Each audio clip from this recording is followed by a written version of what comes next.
প্রতিবাদ এবং বর্ধমানের গাংপুর নান্দুর ছাপানতলা এলাকায় তরুণী খুনের প্রতিবাদে 2 ঘন্টা পথ অবরোধ আদিবাসী সম্প্রদায় মানুষজনের।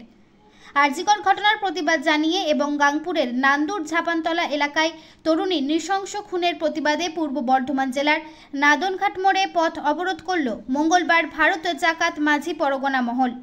আরজিকর পূর্ব বর্ধমানের নান্দুরের নৃশংস ঘটনার প্রতিবাদে দোষীদের কঠোর শাস্তির দাবিতে রাজ্য জুড়ে পথ অবরোধ কর্মসূচির ডাক। 2 ঘন্টার প্রতীকী পথ অবরোধ ভারত জাকাত মাঝি পরগনা মহল। সব খবর সবার আগে, মানুষের সাথে, মানুষের পাশে। সৈয়দ আবু জাফরের রিপোর্ট, এমবিএস নিউজ।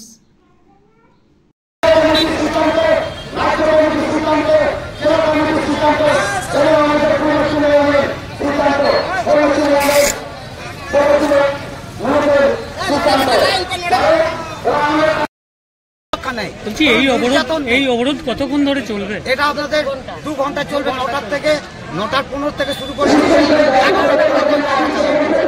আজকের এই অনুষ্ঠান কর্মসূচি ওটা বাংলা ব্যাপী চলছে। আমাদের এইরকম স্টেট 8 ঘন্টা চলছে।